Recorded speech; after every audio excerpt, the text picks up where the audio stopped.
ऐसे भगवान का नाम लेते हुए माता पार्वती के पास पहुंची। माता प्रणाम। आओ नारद। नारद जी बड़े दिनों के बाद आए हैं। आना जाना थोड़ा कम कर दिया है आपने, क्या बात है?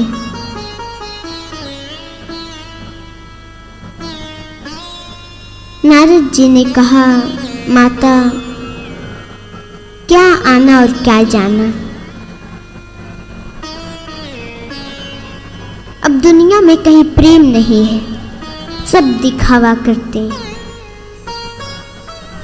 इसीलिए माता थोड़ा आना जाना कम कर दिया है।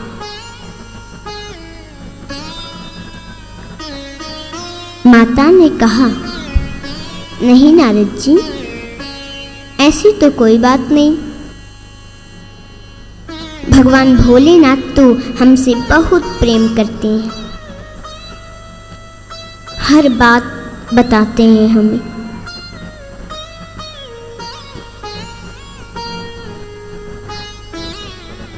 जो भगवान की झांकी मन में देखते हैं वो भी हमसे बताते हैं।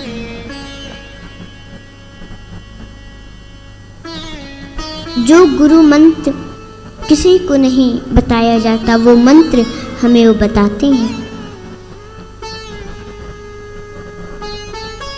हमसे तो वो कुछ भी नहीं छिपाते, बहुत प्रेम करते हैं हमसे। नारद जी ने कहा, माता यहाँ प्रेम है तो बहुत अच्छी बात है।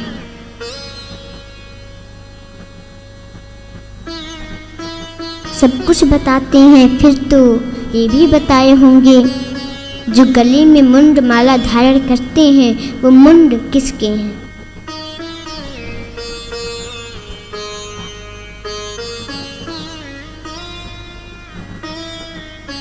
माता पार्वती बोली, नारद जी ये तो हमसे वो नहीं बताए।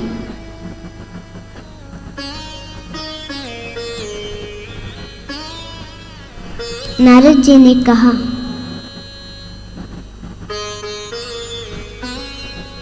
कि माता वो प्रेम क्या खाक करते हैं, जो असली बात है वो बताते ही नहीं आपसे।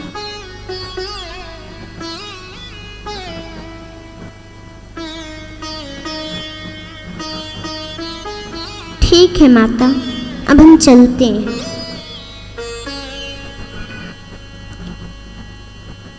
और वहां से फिर चले गए। रास्ते में जा रहे थे, भोलेनाथ मिल गए। नारद जी ने कहा कि प्रणाम भगवान। उन्होंने कहा, नारद कहाँ से आ रहे हो?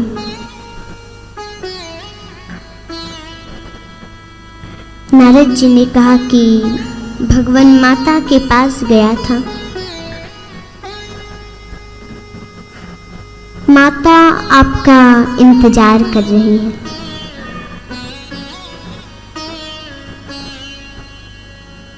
भगवान भोलेनाथ बोले,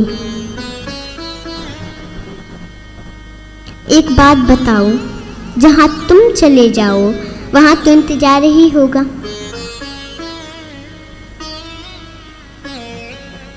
नारद जी तो वहां से चले गए। भगवान भोलेनाथ आए, बोले, देवी बहुत उदास बैठी थी माता पार्वती।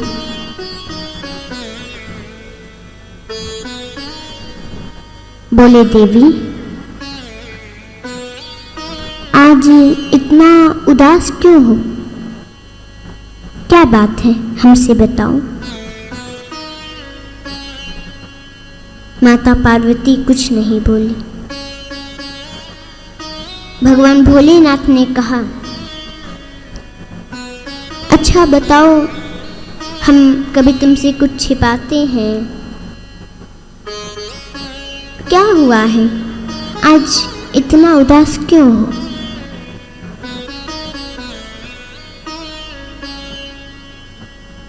माता बोली, आपसे तो बात करना है बेकार है। भगवान भोलेनाथ ने कहा, बताओ तो बात क्या हुआ है। बोली,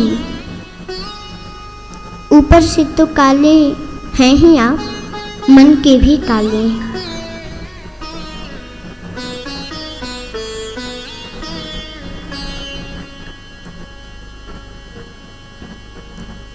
तो भगवान भोलेनाथ ने कहा, देवी, मन के काले तो उसको कहते हैं जो कपटी होता है। हमने तुमसे क्या कपट किया है? हमने कभी तुमसे कुछ छिपाया? सब कुछ बताते हैं, फिर भी तुम हमें कपटी कहती हो।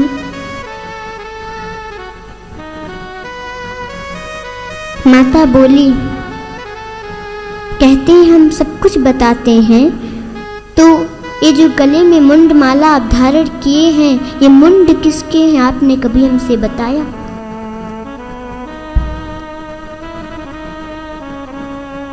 भगवान भोलेनाथ के आंखों में आंसू आ गए। देवी, ये मुंड तो तुम्हारे ही है।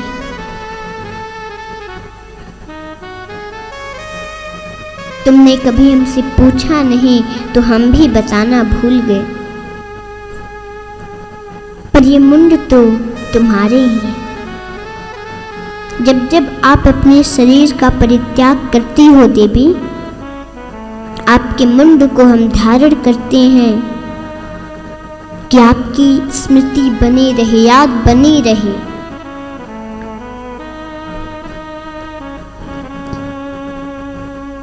माता बोली, ये कैसे होता है प्रभु? हम मर जाते हैं और आप जीवित रहते हैं।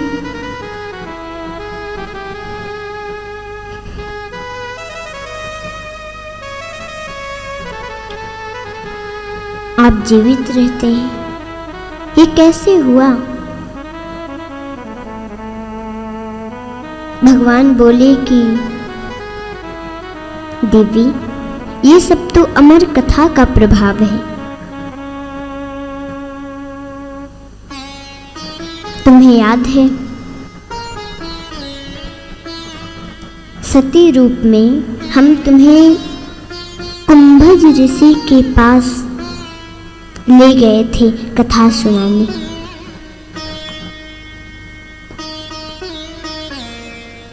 पर ऋषि की सरलता का गलत अर्थ तुमने लगाया और कथा ध्यान से नहीं सुनी,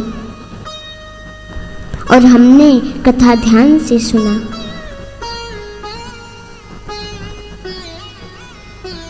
उसी का सब प्रभाव है।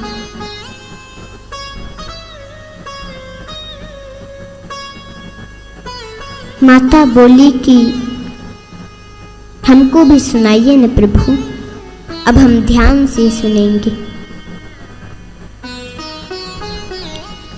भगवान भोलेनाथ ने कहा, लेकिन कथा को सुनने के लिए एकांत में चलना होगा।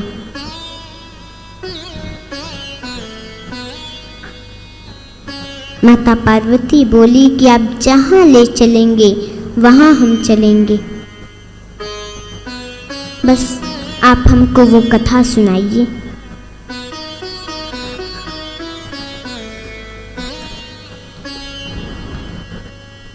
तो अमरनाथ क्षेत्र में भगवान भोलेनाथ लेकर आए और बोले, देवी, एक बात आपको मालूम है, जब हम भगवान का कथा कहते हैं तो हमारे नेत्र बंद हो जाते हैं, और जब बंद हो जाएंगे तो मैं कैसे जानूंगा कि आप कथा सुन रही हैं कि नहीं?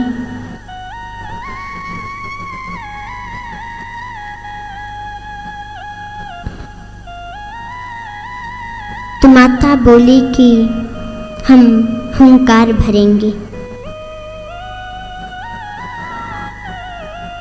आप हमको कथा सुनाइए।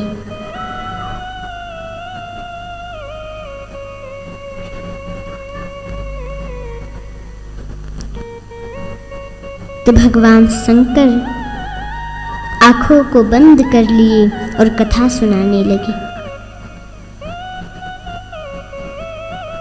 और माता सुनने लगी।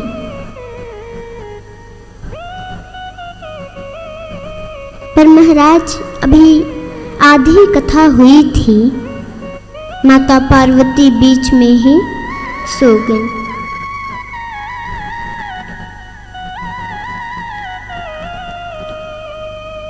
लेकिन जो अंडे के रूप में सुखदेव जी थे,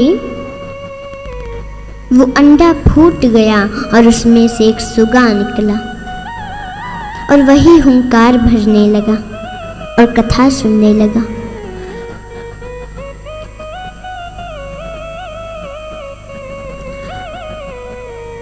महाराज जब कथा पूरी हुई, भगवान भोलेनाथ के नेत्र खुले। देखे तो माता तो सोई है।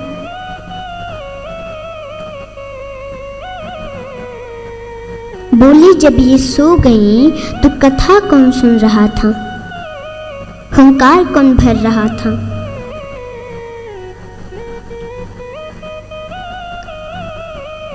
और अपने त्रिशूल को आदेश दे दिए कि जाओ देखो यहाँ कौन है।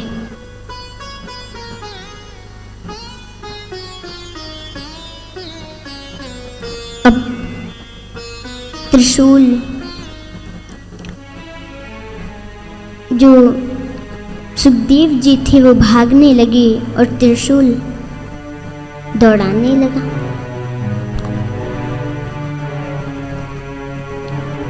अब सुखदेव जी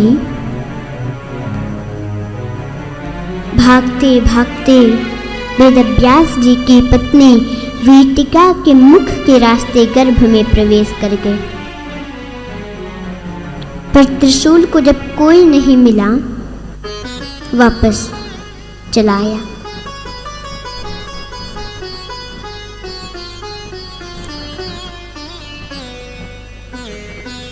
और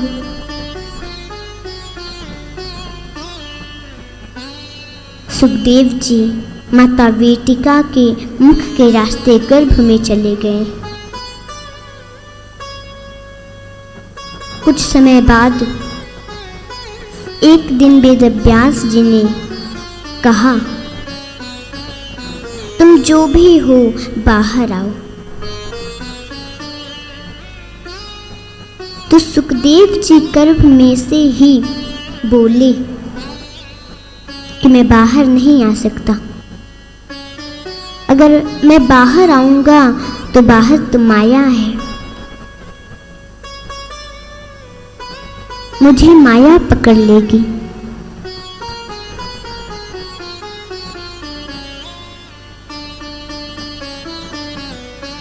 मैं नहीं आऊंगा बाहर, मना कर दिए।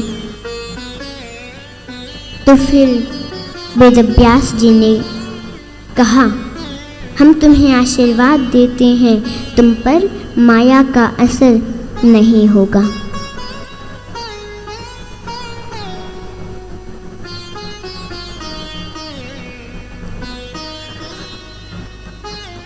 तो सुखदेव जी बाहर आए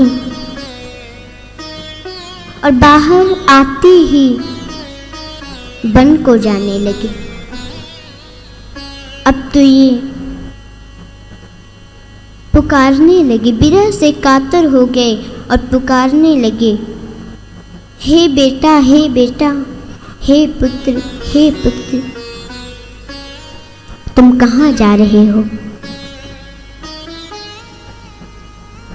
उस समय तन्मय होने के कारण श्री सुखदेव जी के तरफ से वृक्षों ने उत्तर दिया कि महाराज, आपका पुत्र बहुत ज्ञानी है।